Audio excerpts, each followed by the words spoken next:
Bueno, yo viví en Nueva York y en París, un poco en Roma, y llegó un momento en que quería regresar al Oaxaca porque no hace tanto frío como en Europa y como en Estados Unidos.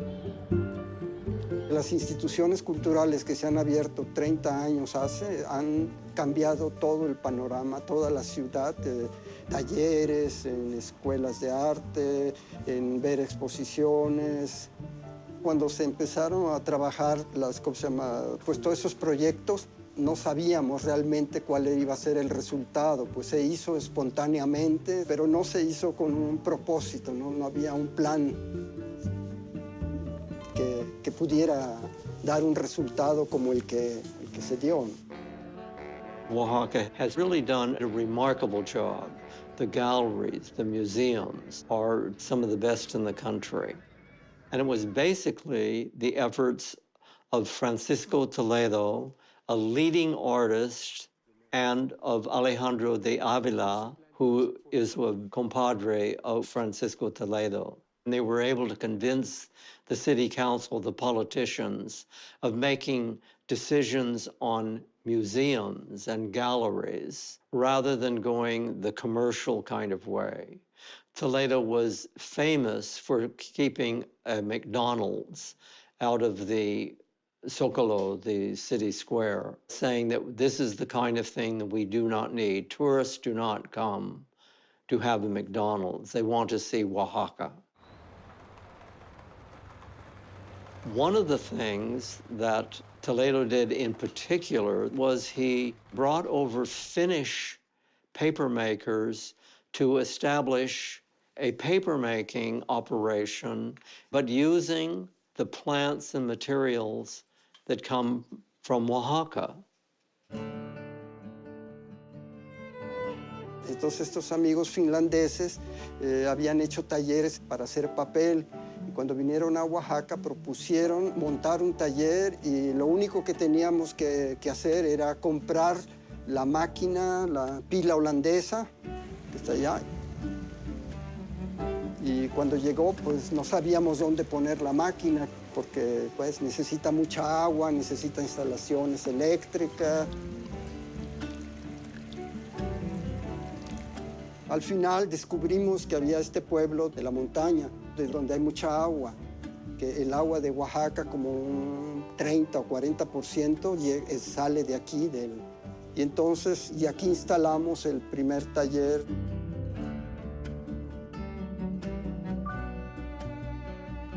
Y al principio hacíamos cuadernos, hacíamos papel, y poco a poco pues, fuimos diversificando, haciendo otro tipo de trabajo, los papalotes. Y bueno, después llegó Kif y le invitamos a trabajar y bueno, desde entonces ella ha venido, no sé, 1 o 2 veces al año a trabajar aquí a Oaxaca. Toledo asked me to design jewelry that the people working here could reproduce. And I said, oh no, I can't possibly do that. But of course, he put that idea out there, so that's how it started. Ha sido muy benéfico para el taller porque Kif tiene muchos conocimientos, sabe manejar el papel muy bien y ella regala su trabajo al taller para que el taller siga manteniéndose, siga existiendo, ¿no?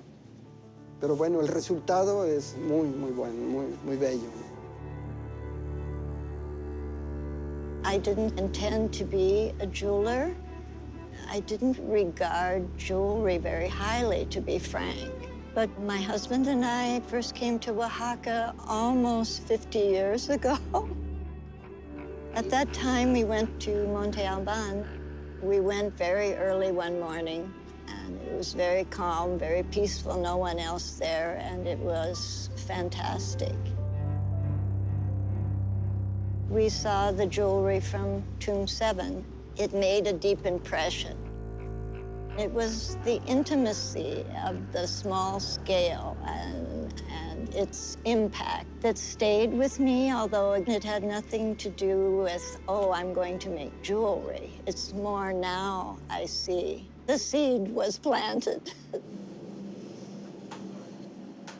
With this piece, I'm trying to figure out how to make the curve correct.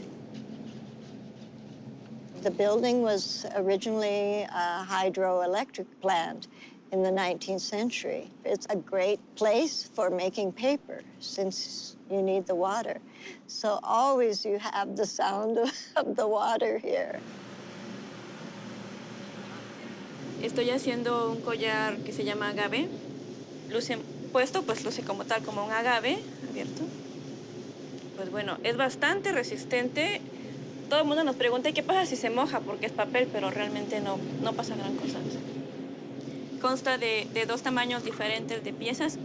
Difiere más que nada el tamaño y el grosor del papel. Nosotros le pintamos la orilla porque le da un efecto diferente. Es como el distintivo de nuestra diseñadora de joyería, la orillita pintada. Nosotros cuando trabajamos con la señora aquí siempre nos platicamos mucho acerca del movimiento que debe tener la pieza. Sentimos que debe ser como parte de cada cuerpo también. Entonces siempre se ve diferente una pieza en la mesa y pues ya puesta. Ella tiene una sensibilidad increíble para crear piezas que a veces uno las ve y dice, eso no puede ser una pieza de joyería, pero que ya puesta, toma como vida. De Keeps Lemons, en cuanto a diseñadora, yo he aprendido a que cuando yo hago una pieza de joyería, que va a hablar mucho de mí, de mi persona, de quien la hizo, ¿no? Porque cada pieza es como parte de mi identidad, de si soy cuidadosa o no, ¿no? In a way, I really was working in the beginning as a teacher of design. And this is not so much related to the way I work in metal, which is completely different.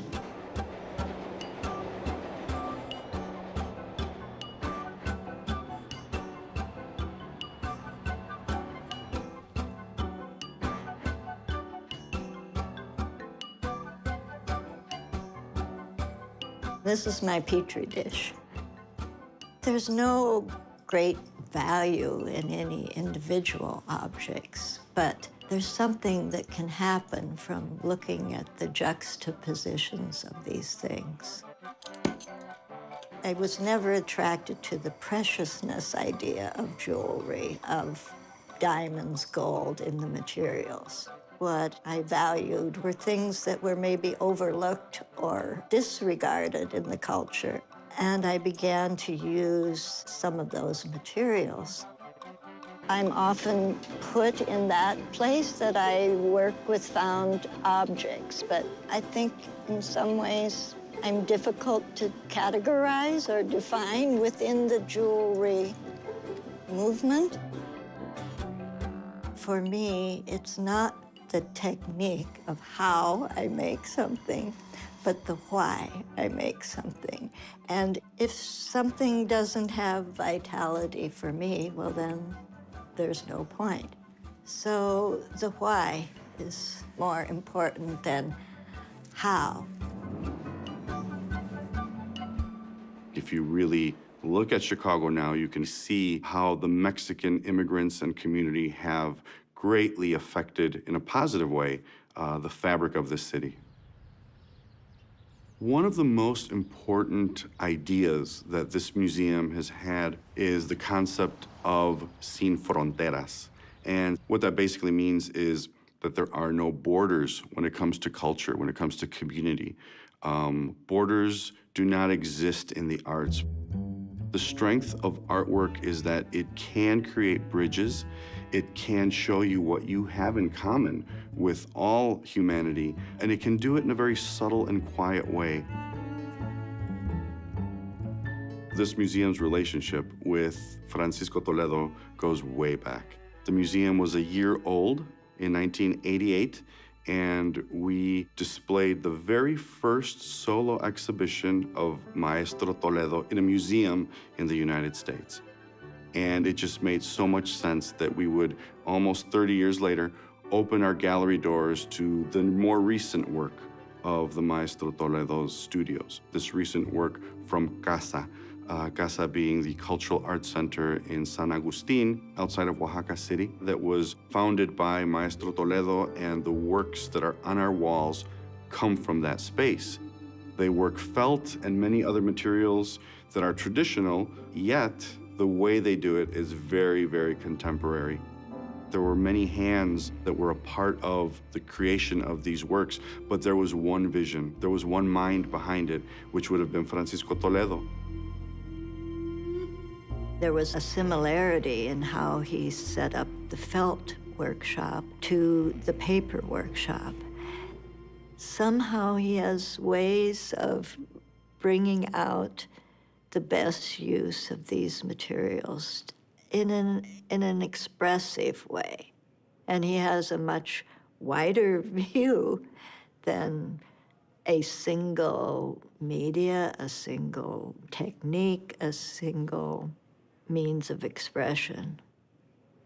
I think that Toledo is always seeing, looking for, making connections for his personal exploration, but also for the survival, for the vitality of the culture that he cares so much about in Oaxaca.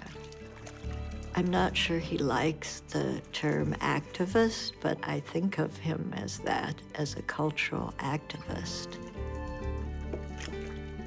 La idea del taller es hacer también un taller que pudiera no ser contaminante, que ecológicamente pueda funcionar haciendo muy poco daño a la naturaleza.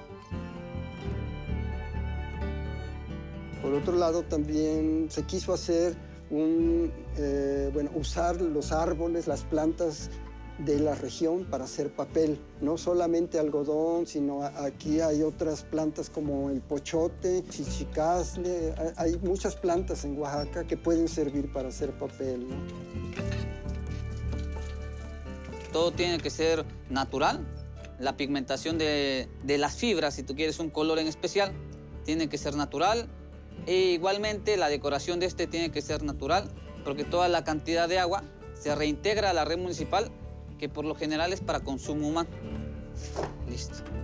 Esto es una cooperativa y esta cooperativa, bueno, pues tiene sus altibajos, a veces va bien, a veces no va bien, pero con la ayuda de Kif y, bueno, la mía también, ha podido sobrevivir, ¿no?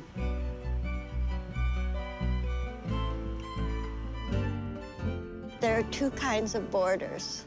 Borders in the minds and physical borders. And often it is art and artists who cross those borders and exchange way more easily than most. And to do it maybe indirectly through this very humble project gives me the opportunity to advocate for many things, really. For jewelry, for art, for fewer borders.